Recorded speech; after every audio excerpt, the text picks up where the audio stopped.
Okay, recording has started. Go Okay, ahead. welcome back to the Sandstone Sisters podcast. We're gonna get a jingle sometime soon. Some music. A Oh, like jingle. an intro? Yeah, Nikki, your Yeah. voice is not cutting it for this. Yeah. Today we are talking about motherhood and what we were not told, because we have had a lot of discussions around this. And I think this goes for, I don't think it has anything to do with the fact that our mom passed away when we were younger. I genuinely think that most women have no clue what they're walking into when they walk into motherhood. So Yeah. we want to talk about that and our different experiences and how they have shaped us. And so let's start off with Do you mean the shape? oldest, Christine, aka Beans, aka So Shelby. I'll start off with, and if you guys don't mind, I'm gonna insert some humor here. It might make certain people like Deborah, who gets a little bit uncomfortable at times, uncomfortable, but that's the whole purpose of this here. What I would like to say that was when I had Colton, I would say, and this may, I don't know, I have a feeling a lot of people are going to be able to relate to this, but because I was the oldest girl, because nobody really talks about this, regardless of having a mom or not, my mom didn't breastfeed. So I don't think she would have, really commented much on this anyways. I was quite alarmed, to be honest with you, that I thought when you nursed and your milk came in, it would drip out of like one spout. Like I didn't realize it would come out of like so many different, it's like a shower head. Did you guys know that? I mean, Like I that didn't there think it were was so going to many. drip, but yeah, I Mine didn't was think No, it was I going thought it was to like be aggressive one as it was. stream. I didn't think Yeah. that it was a shower head with like the little holes, like a shower head Right. has. Yeah. And like it would Oh, shoot yeah. out. You just thought it Mhm. came out of like one. One, I thought like a bottle nipple, like Yeah. it Yeah. drips down. I thought that's what our breast did. And I didn't realize that, like, when I woke up the morning that I had all my milk, I was like, wow, I'm soaking wet. Or the fact that I'm our not, milk doesn't even come in, that when we first I come just knew home. nothing about like my milk and like anything like that. Like Christine, I wait, felt I don't really want to like an interrupt animal. you, but do you remember when I called you and I was like, Christine, I think I have like all these clogged up Yeah. because my breasts they're cement bricks on my chest. And you were like, I don't think you have. It's just my milk came in. Like I Yeah, didn't. Yeah. nobody, you don't even know, like she was like, I think I have, it was Like all these clogged ducts. 2 days after she got home and she thought she had mastitis already. So can I just say something? I did get mastitis like a week after I came home. Me too. And that's because I went to the lactation consultant, like we're talking about breastfeeding and stuff. I had no clue. I thought, like, I kept telling the lactation consultant I had squares in my chest, like they felt like squares. And she like went in and like felt it, and she goes, "Oh, like I had clogged ducts." Literally, she said I had 6 to 8 clogged ducts in there. And I literally asked her what a clogged duct was. Like, I don't know what that is. Yeah, I mean, like nobody tells you. I had horrible mastitis with Layla, and I didn't know what mastitis was, but basically it feels like somebody stabbed you in your one breast or two, and it is the most painful thing. So, and I think people don't tell you this because they don't want you to like be scared, but it's like, just tell me. I'd rather No, I know just than don't. not know. And I so don't. it's like really painful and it feels like hot to the touch. And so then you're like, I literally, I thought it was a clogged tongue. So I was like over Layla trying to feed her, pushing it out. And I was literally screaming. And then all I had to do was call the doctor and they prescribed me medicine. And then I felt better. Yeah, I know I feel like the mastitis thing, I could talk for days Oh, on that. Went through a treacherous experience with AJ. We'll But say it another anyways, time. I do have a story really quick to share about the breastfeeding. And I'm honestly curious. I don't think people would ever, please admit to this in the comments if you've ever done this, because I've talked to people. Anyways, I'm not going to call her out, but she's going to know exactly who she is. So when I realized that so I had Colton when I was, I don't know, 26 or whatever. I was the first of my friends to get married. The first time around, we'll get to that. First time around, I got married, first of my friends, first to have a baby, all that stuff. So all of this was like new to everybody. Anyways, we were at a wedding. This was 3 weeks after Colton was born. I realized, my breasts had now become shower heads, and I was releasing them in the bathroom with one of those hand pumps or whatever. I'm still not really sure what the hell I'm doing. Just trying to, this is the first time I had a few drinks after having him. Probably a few too many. Anyways, I was in the stall. I had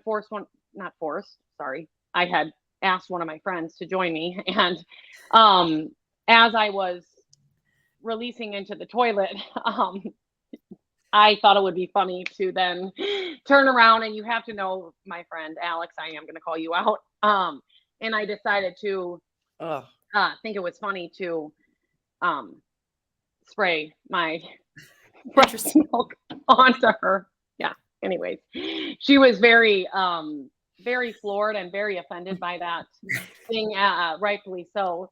Anyways, I just thought I'm not really quite sure why I shared that. Yeah. So just so everybody knows, we don't edit these podcasts. So what you see is what you get. And I wish I could now take that out because it serves no purpose and makes me sound like a complete and utter freak. So anyways, has anybody else done that? Anybody else want to take it away from here? No, comment if you locked your friend in the bathroom and sprayed your breast. Please comment below if you forced your friend, like I said, into a stall and then sprayed breast milk all over her. Yeah. So, Wait, well, but okay, can I talk about one kind of please, serious by all thing? means. Okay, yeah, I thought maybe let's change it. Yeah.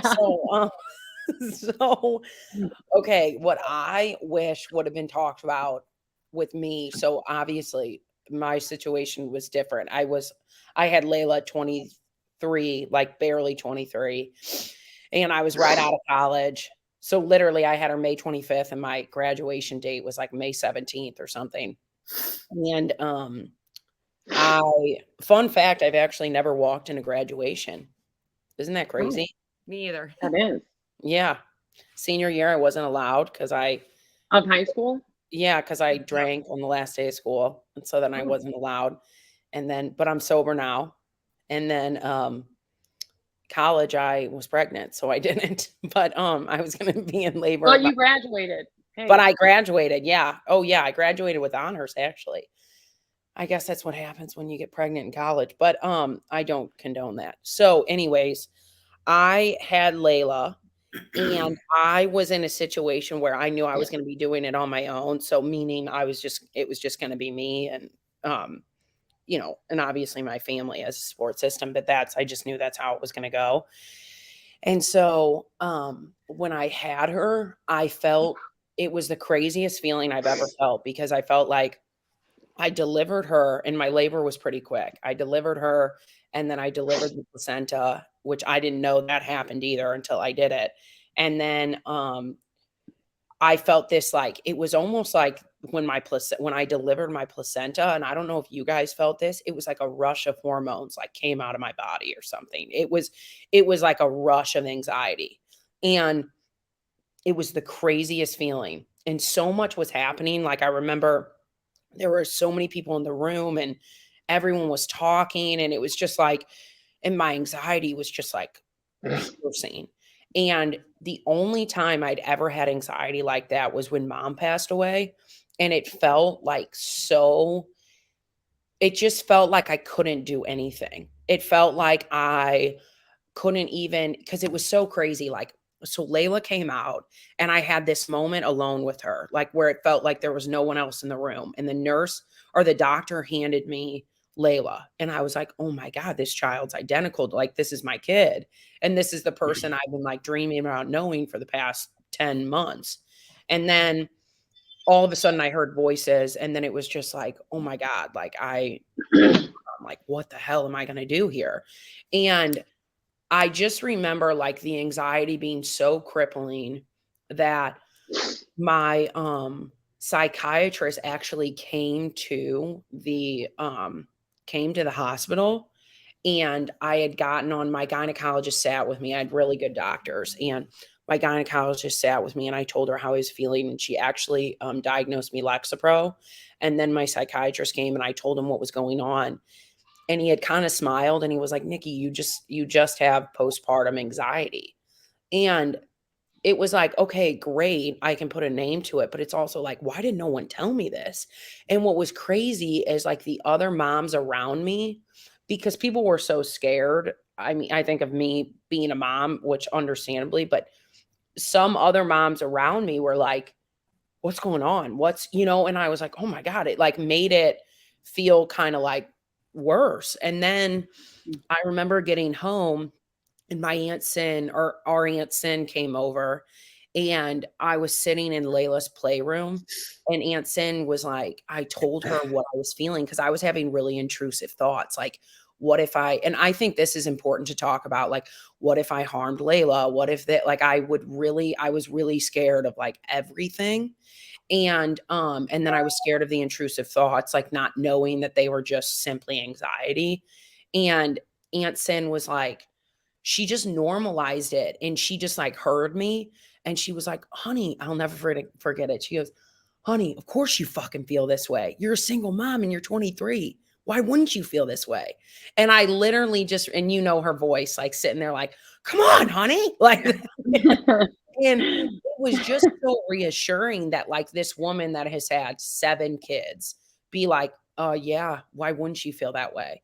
And it's amazing. Like, as moms, if we just admit to this stuff, I think, like, because I know for me, even at school pickup or something, when I've been talking about something and another mom has been like, oh yeah, I've done that too. I'm like, oh fuck, okay, thank God it's not just me. Where, you feel like when other moms are like, yeah, I do that, it disarms you. And you're like, okay, I can actually talk about what's going on. And I think one of the things we get scared to talk about as moms is like those intrusive thoughts and those feelings of like, what if I can't care for her? What if I did something to hurt her? Because you hear these crazy stories about these moms that go off the handle and all that stuff. And so it's just like, I don't know. I wish that I would have understood more what postpartum anxiety was. I wish I would have understood intrusive thoughts more rather than hearing so much about just postpartum depression, because there's so many layers to it. Yeah. Totally. Deb and Care, I feel like, Debbie, how old are the boys now? They're 8 weeks in a few days. Yeah, and Carrie, yours are how old now? They just turned 7 months today. Okay, so I'd love to hear from, Debbie just being so, I mean, weeks out of having children, which by the way, I'm not even going to say it. You know what I am. You look absolutely incredible, but we can speak to that later. Beyond that, what have you experienced, or what have you been like, wow, I didn't know this was gonna, What I wish I knew probably going in was a few things. I think a lot of like the postpartum experience is I never knew that postpartum was just like, it's pregnancy, it's labor, it's afterwards, it's all that, number one. And then number two, I feel like, I'm a mom to multiples now.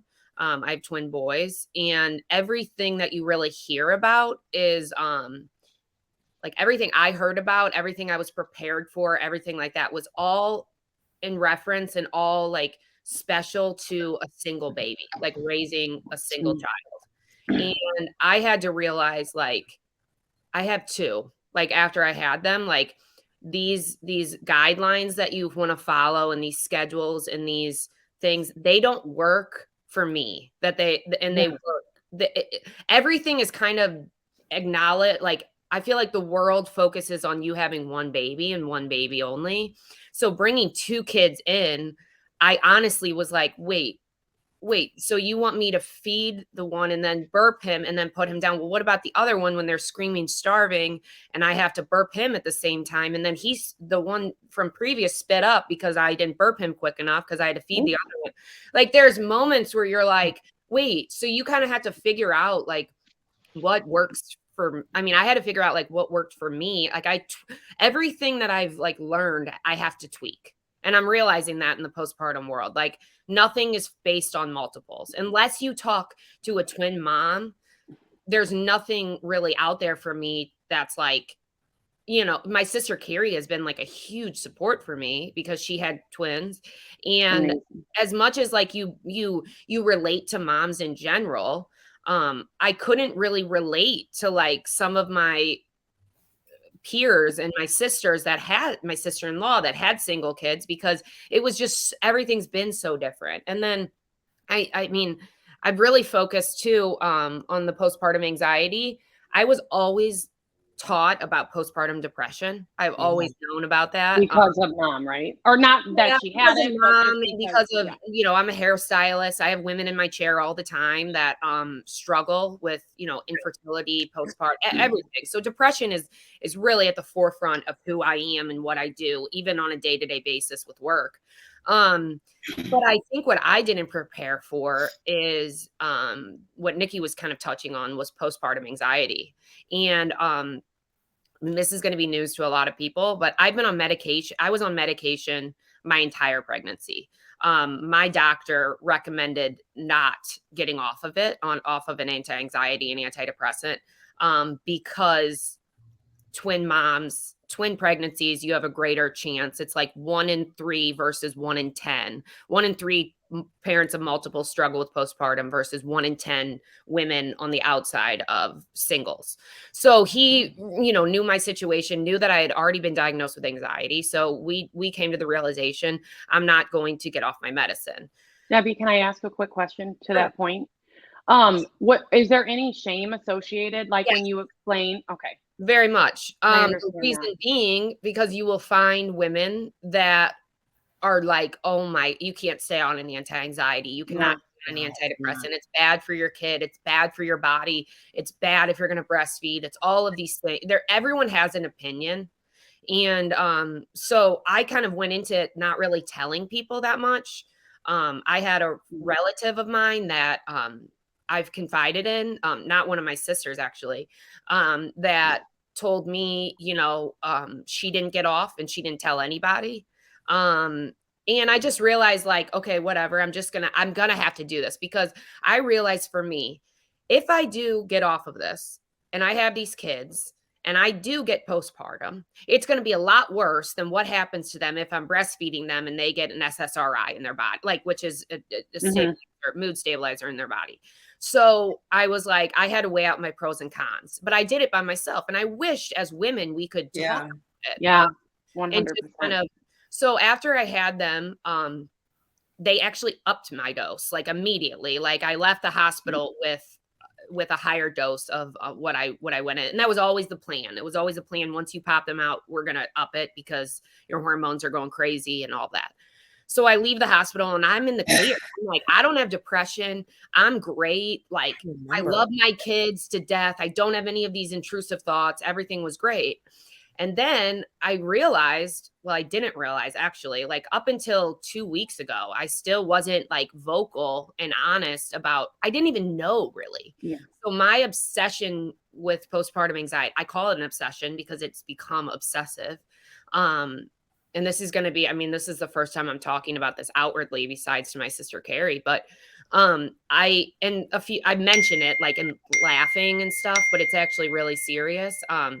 I struggle very much with SIDS and postpartum anxiety. So I obsess about sudden infant death syndrome with my kids, to the point where we have put a mattress into their room and I sleep in there.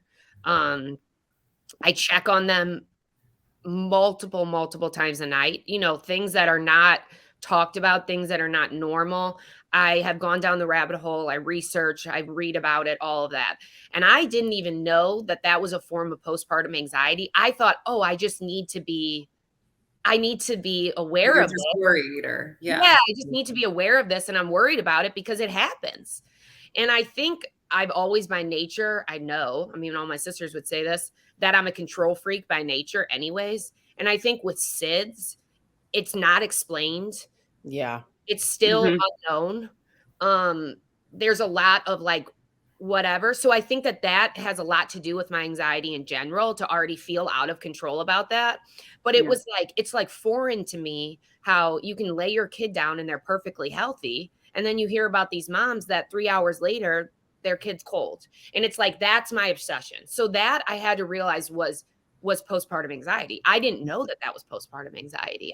Up until 2 weeks ago, I didn't know. And then I heard my sister Carrie, when I had a conversation, and she was talking about her, some stuff. And I was like, wait, do I have postpartum anxiety? Because I like really think about SIDS a lot. And then I talked to my sister Christine about it, and it was just like, wow. And like, it just became really, really obsessive. And I also want to focus on men. Like my husband, he loves me to death, and he's a great husband with this kind of like with postpartum and stuff. But when I went to him and I said, like, I'm really obsessed about SIDS. Like, I don't know if this is normal anymore. Like, I'm really, really focused on this. He was like, it's not going to happen. Just don't think about it. Yeah. And it's like, oh, no shit. Yeah. Like, thanks so much. Like, you know what I mean? No shit. Yeah. Yeah. Like, that's so cool that you said that. And in my mind, I feel better. is like, hey, Awesome. dude. Yeah, like, hey, Yeah. dude, if this does happen, like, what the fuck are we gonna do? You know what I mean? Oh, Debbie. And so then I was like, I went to him again, and I was like, hey, have you heard about the owlets? Like, there are these things that you put on the baby's foot, and they like measure heart rate. I honestly don't know what the hell they do. All I know is that like a lot of moms are like, get the owlet if you're scared of kids. So they basically I think help your postpartum anxiety, because you have something tied to you where it just if there's a problem. So it doesn't like fix your postpartum anxiety, but it just Or it could make it worse because if or it just, Debbie, I don't know. So I actually, Carrie, Yeah. sorry. I'm just going to say really quick, and then I'll let Carrie go. I went to my husband and I was like, hey, let's get the owlets. Like, I think it's going to help my postpartum anxiety. And he like looked it up, and he was like, oh, we're going to spend $600 on foot socks. And I was like, okay, well, if it's my well-being, like, you don't understand. Like, I'm hanging on by a thread, motherfucker. Like, I'm sorry, but like, it's like, so he didn't but that's honestly the biggest thing that I So did you get the owlet? Or We're what are they called? the owlets. The outlet socks. Yeah. Yeah, the owlets. I did, but he doesn't know. Okay. So I have to be like cautious. So he's gonna listen to this and now know that we have the owlets. But yeah. yeah. And then I think the other thing really quick that I just want to say is, and this is funny, is night sweats. Nobody told me about night sweats. Woo. So I woke up the first morning after having my kids, and I was I pissed my pants, I threw up in my sleep, and my hair is soaked. And this is a lot of hair to be soaked. So I was like, this is a real big issue. Like, something happened. It felt I thought it was just sweat. I didn't know it was all that other shit. it isn't. Oh, Nikki, No, she thought something. Yeah, no, she actually didn't. I was peeing my pants because I was so wet. And so then, Nikki, she didn't throw up all over herself. honestly, I thought it was just sweat. Okay. I'm sober now, so I can say this, like, it's fine. But like, the first thought for me is when I would drink and I would like wake up the next morning to have like, I sweated out the alcohol. So it was like, I was like, wait, I was like in my sleep deprivation. Like, I'm in the hospital. There's no way I relapsed in this hospital. Totally. Like, I didn't like find alcohol in my sleep. Did I? Like, something was just like, what the fudge is happening? And it took me, I really want to voice this because I was like, I didn't want to feel weird, like to nurses or like, as it's like woman to woman, we think we're comfortable, but there is a lot of judgment for this kind of like just in general. So I was like trying to be, my sisters know I try to be like Miss Perfect, like, oh, I'm going to have my makeup done when the doctor walks in the room the day after I gave birth and like hair done. And it was just, now thinking back, I did do those things and it's so dumb, but, I did it. And so the nurse like finally came in and it was like the third day. And I was like, hey, number one, I'm really scared to ask you this, but my butt really hurts. Like something occurred. Did my children come out of my anus? Like I literally could not believe. And remember this. Christine, I gotta hear the story, Nick. Hold on.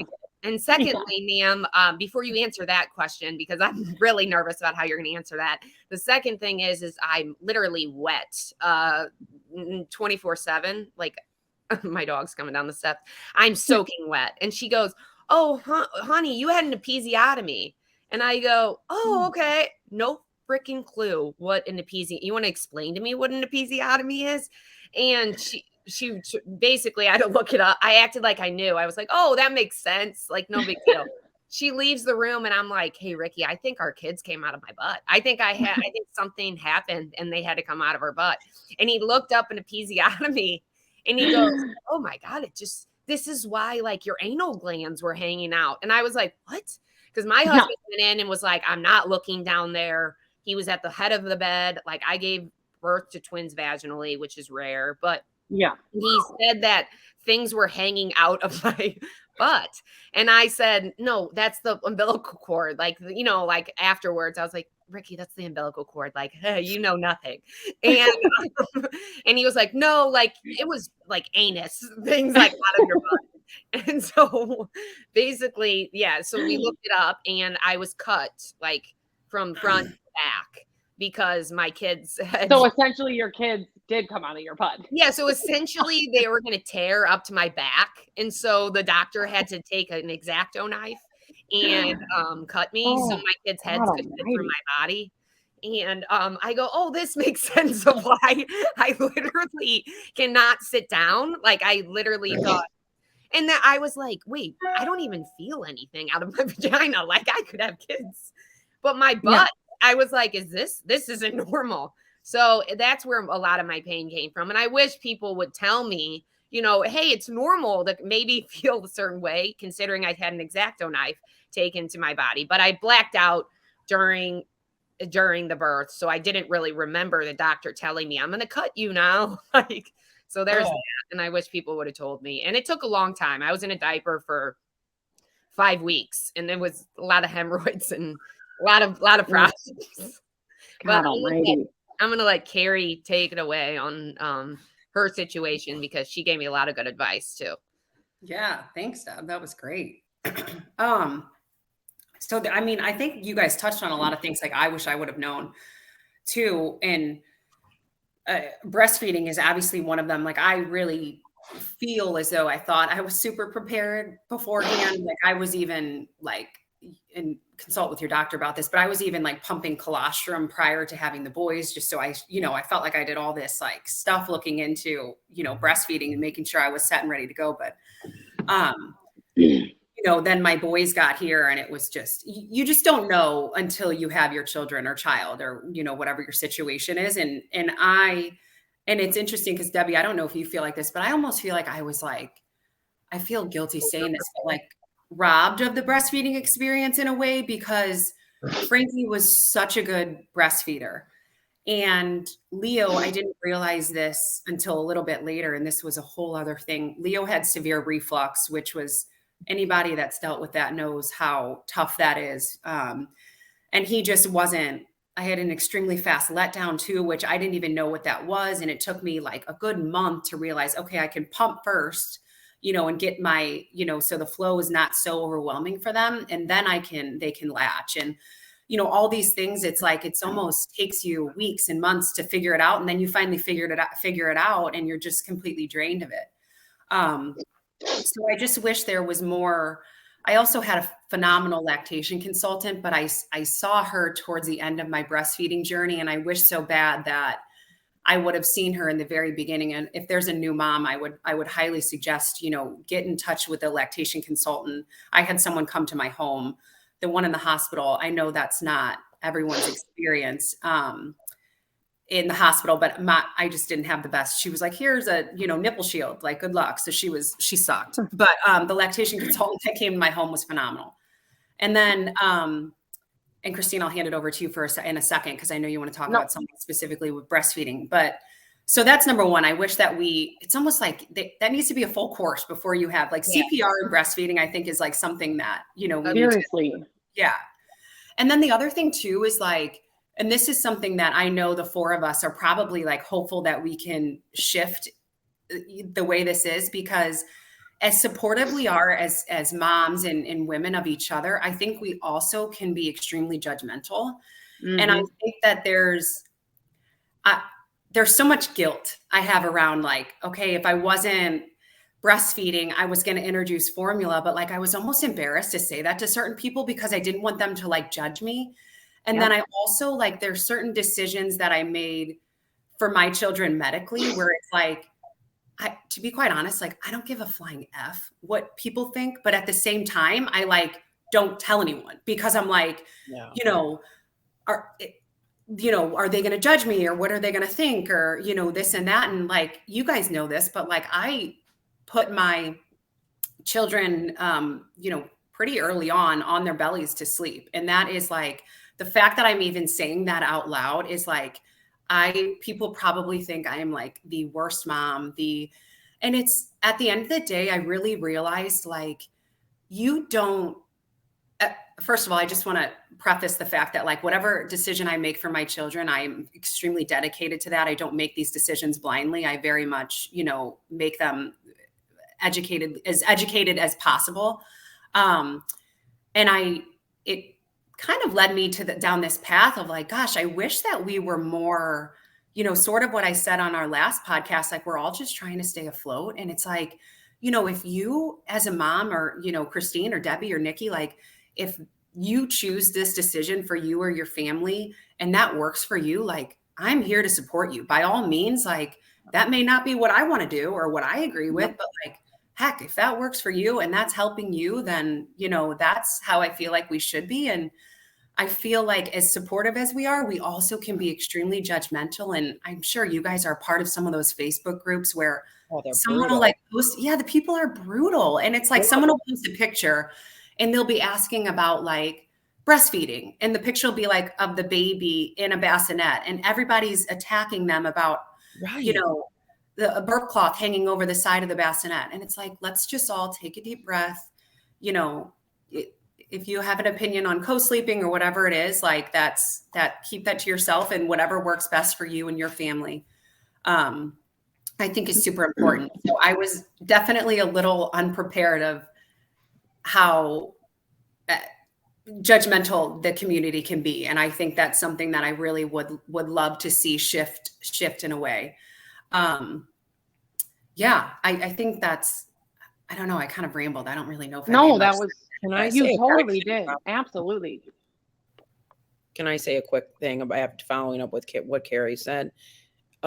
Carrie, that's so crazy you brought up because I actually left those Facebook groups for that reason. And I've noticed, and Christine, I think you could relate to this. Like I noticed like I could be pretty judgmental when, well, A, before you're a mom, and then B, when your kid's younger and you can control a lot of things and like you can control kind of, and I could be judgmental in the sense that like, I don't know, I could just be judgmental of how people were doing things because and typically if I was judgmental of it, it was my own fear of like that I'm doing something wrong. And now I've noticed that the older Layla's gotten, there's like a different level of it now because these kids like make their own choices and make their own decisions and stuff. And then we raise them a certain way. Like I've raised Layla to be pretty independent in some ways. And like, I really struggled with that with other moms who maybe don't. Like I've struggled with feeling judged by that. And then I was talking to a mom yesterday who parents really similarly, and like we could mesh and talk about things like that.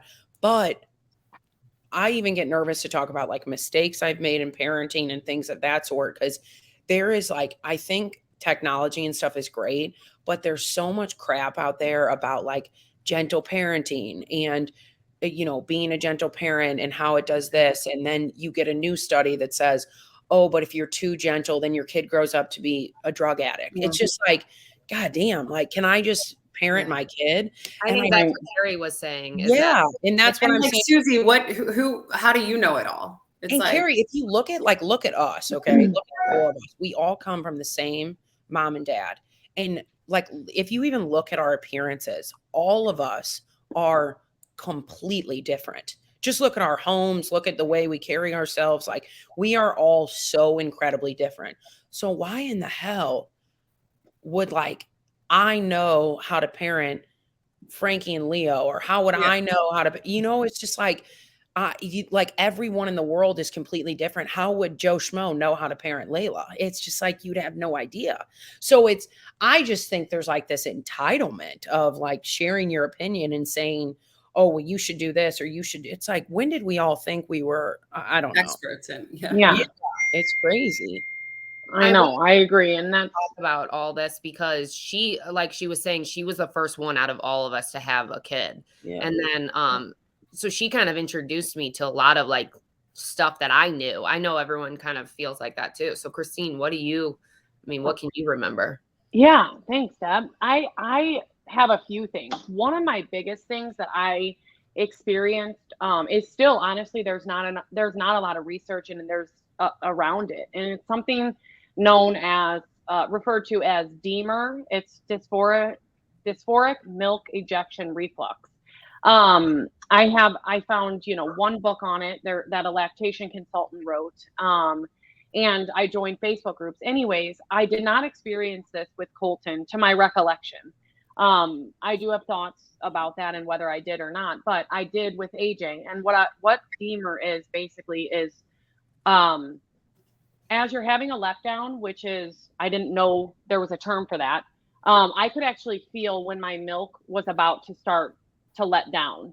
And what would happen is, at first I'd get this like tingly feeling in my breast, and then I knew it was coming. And then I would get this I'm talking like a very intense rush of, the only thing I can really compare it to is like the worst homesickness feeling you've ever felt. And like this rush of just like dread, panic, anxiety, depression, like just terrible. And, it was extremely challenging for me because, number one, in the very beginning, as your milk's coming in, you have so many letdowns because your body's regulating. So I know that I suffered from postpartum severely with AJ, but I do think it was combined with the D-MER and it made it so bad. Well, there was nothing about this. I had never heard of such a thing. I just started Googling depression when milk starts to drip.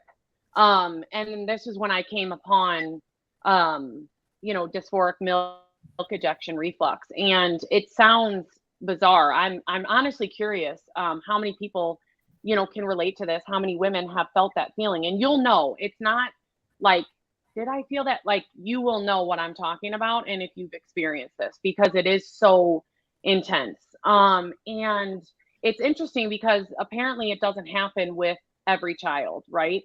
So anyways, I went through that with AJ pretty severely. Again, just thinking, okay, this is another one of those things they don't really tell you about. Didn't really, I had mastitis 7 times with AJ. I had, I underwent a mastectomy. Is that mastectomy, right? No. Oh, geez. No, you didn't have a mastectomy. God bless me. I did not have a mastectomy. I still have my breast. I'm sorry for the a mammogram. Please, everybody forgive me for that. I certainly did not have a mastectomy, nor have I been through anything to that account. Here he goes, Christine. You didn't have a mastectomy. Yeah, I was thinking, what is she talking about? Please, it's fine. We know. Got it. I misspoke. I had a mammogram, which you can understand how I got confused. Right. Ultrasound, pretty much. Right. Yes. To detect what was going on, they found nothing. So I just decided to continue to nurse through it, and had mastitis 7 times. It was incredibly brutal, torturous, all of the things. I had a complete oversupply of milk that there's no exaggeration, 3 giant UPS boxes, like this wide, this tall. I'm not kidding. I had them full in the freezer.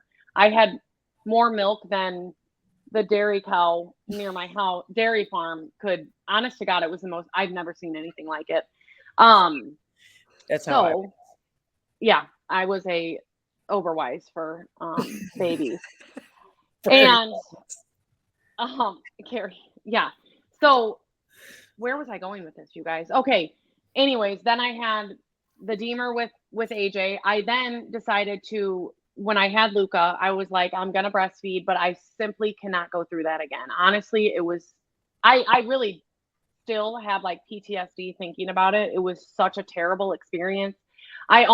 It's almost sad that I force myself through that because everybody says, set a time limit on it and, reach Oh. whatever. So I said 6 months, I want to nurse. I only nursed Colton for 3 months. I want to nurse AJ for 6 months.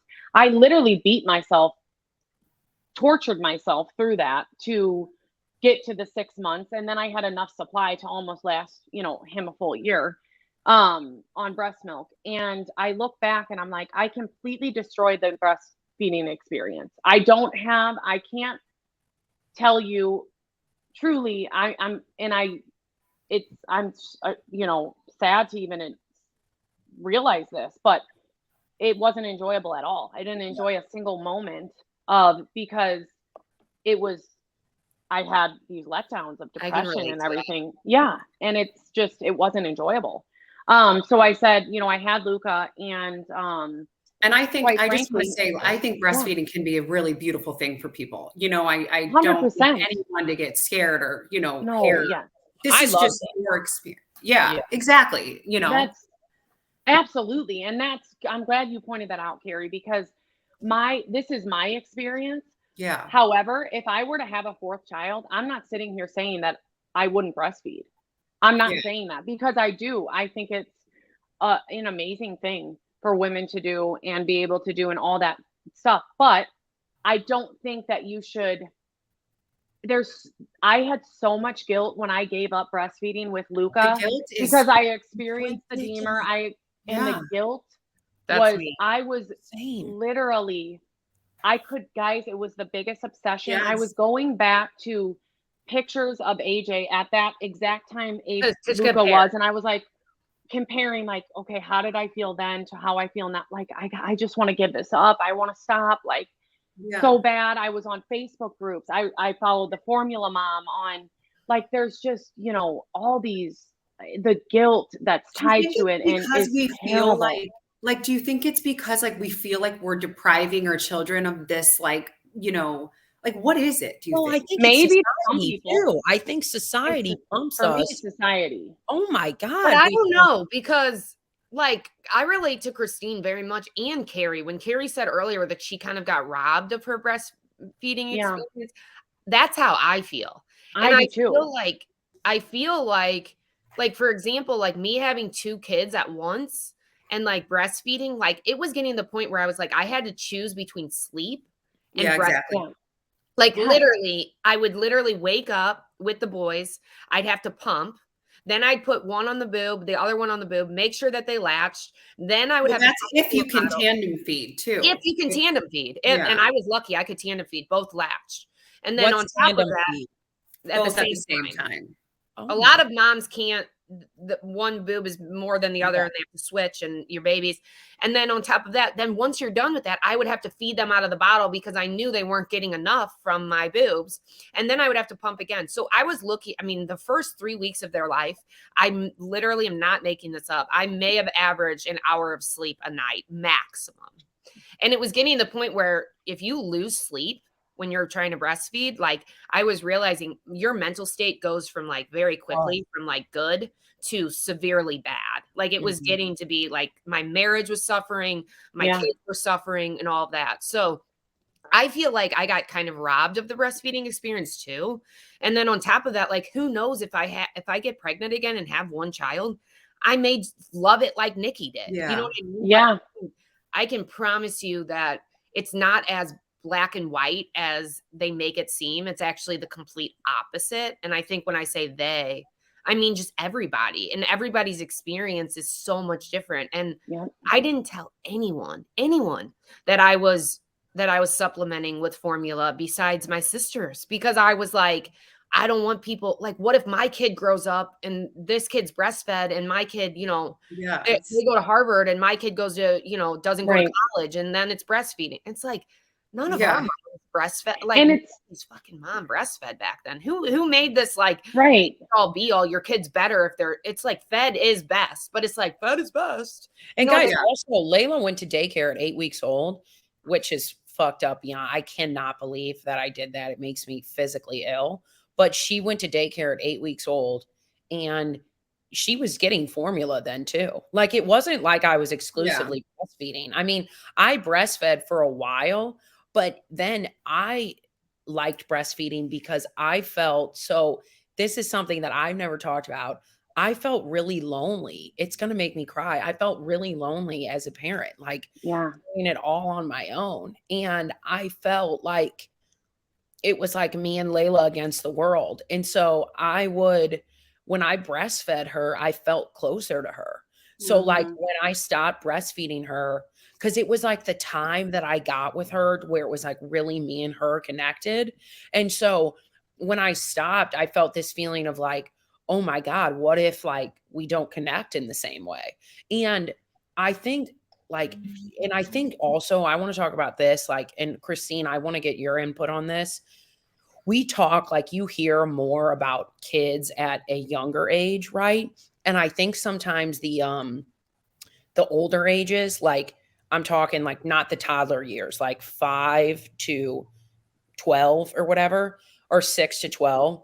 Like I don't, and I've never talked about this with you, Christine, but like I don't think I realized how much was going to change, like how much my kid was going to learn and take on and be aware of, and like the questions she was going to ask me until it happened. And I was like, holy shit, and not to mention how triggered you get by your own kids due to your own experiences. Like the amount of times I've brought in my own personal experiences of like feeling left out or feeling insecure and, oh, I'm not making as much as this person, or I'm not, and like the keeping up with the Joneses and all the bullshit. Like, I don't think I realized how much that was going to affect me until I got older and Layla really became school age.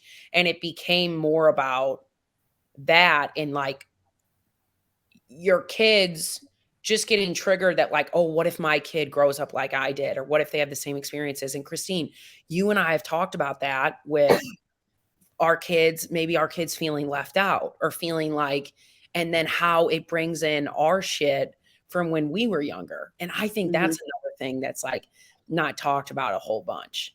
Yeah. Yeah, absolutely.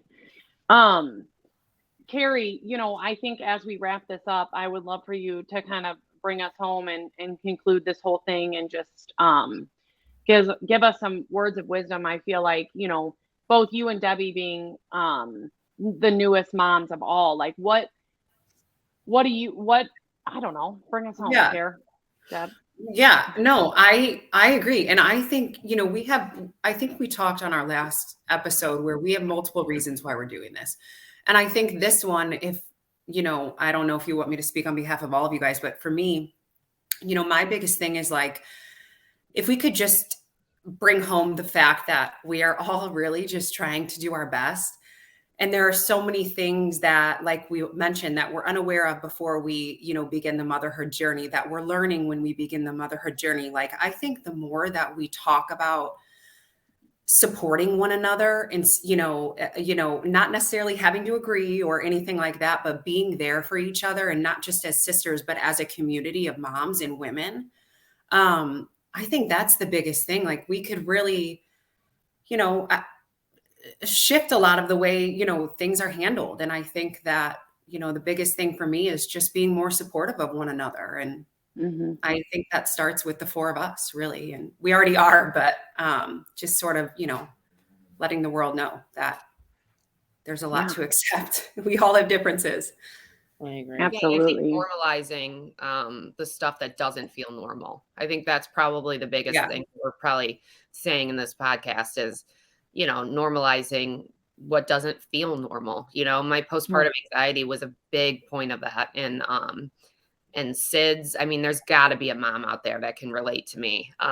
With that and the obsession and the intrusive thoughts. And I could say, my kids are 8 weeks and a few days old. And I wish I could say I came through on the other side and I'm great. It's like tonight I'll probably sleep in their room with a mat on the floor, in a mattress. And it's just the reality of my situation right now. And it'll make me cry if I think about it too long, but it's where I'm at. And it's hard. And it feels really lonely at times. And it's not just, breastfeeding that we didn't know about. It's not just reflux. I mean, I knew nothing about reflux, and my baby Gianni is a reflux baby through and through. And, you know, there's a lot of guilt going into that because he fed better on breast milk. But for my mental state, I couldn't do it anymore. I couldn't. And so it's weighing out all of those things. And, you know, there's another mom that's probably in my situation tonight that's going to go to sleep and stare at the monitor and go check on her kids 6, 7, 8, 9, 10 times. And I just want them to know that they're not alone, but more importantly, I'm not alone. Like it's a really lonely feeling sometimes. So, that's really the biggest thing, is that we're all just fighting battles that don't feel normal. But at the end of the day, if we really, really open each other up and, you know, talk about this, it's pretty freaking normal, like how we all feel a certain way. So that's my takeaway from all of this. And I was going to say, Christine and Nikki, if as much as I want to say to Debbie, like my kids are only 6 months or 7 months, but as much as I want to say it gets easier, you guys are probably thinking, well, then you have a whole other set of battles that you need to fight. So yeah. For sure. I think that stuff, like the mental load of everything that you guys have, that gets easier as time goes on, but it just changes. It's like, it reminds me of like losing mom, where it's the grief just evolves over years. So it's always there, but it just changes. But, I think about, for me, like if I could just help any mom feel less alone, like that's my biggest goal, because I know for me, like as a single mother, I would look things up online, like moms that did it all on their own, where the dad wasn't in the picture. And I felt so different because of that, like carrying all that mental load. And moms like that, like I know how it feels to go to bed at night and feel like, God damn, like I'm the one that's got to pay these bills. I'm the one that has to make sure that school is taken care of, that she's taken care of, that work is top notch and all that stuff. And I carry a lot of guilt and a lot of insecurity around all of that. And it's gotten better, but I've had to really work on myself throughout the years.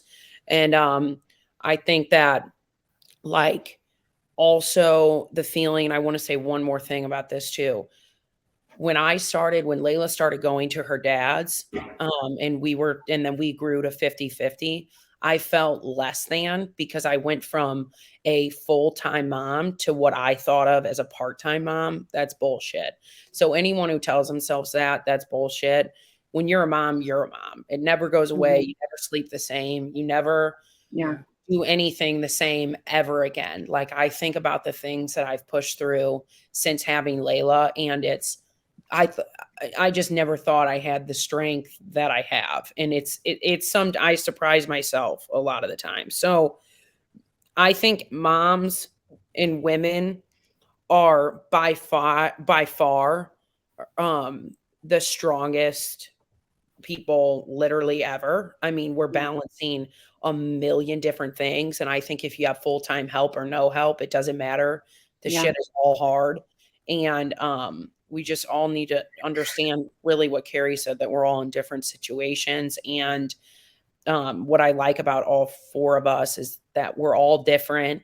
And so people can relate maybe to all of us. So, yeah. That's great. And I just, what I can say to conclude this entire thing is that I am just, speaking to the three of you right now, I'm just eternally grateful to be given this opportunity, whether I hope that it reaches people just to help them, but I am just beyond humbled and grateful that, I'm learning so much about the three of you in, just in these brief hour chats that we have every week. And I can't wait to open up the next topic. And I just urge, myself, all of us, anybody watching this to, especially, moms, to just watch the judgment and just know that, at the end of the day, we don't know what's going on behind closed doors. We don't know what that person is struggling with, deep down, or not struggling with, whatever the case is. And honestly, I'm sitting here and I have a lot of work to do. And, that starts with, somebody does something at the school or their kid does, that's not for us to judge, right? Yeah. That's, you know, and so I just want to, you know, I'm grateful to have this platform, whatever it turns out to be. AJ just walked in. And thank you, AJ. And so, yeah, I would love to hear your experiences, you know, anybody listening, if you can relate, and just be a place of safety and just a place for everybody to chat. And, you know, Agreed. that's it. So that's all I got. This was Thanks, fun, you guys. Until next time. Thanks, my galleys. Bye. All right, until next time. Bye-bye. Bye.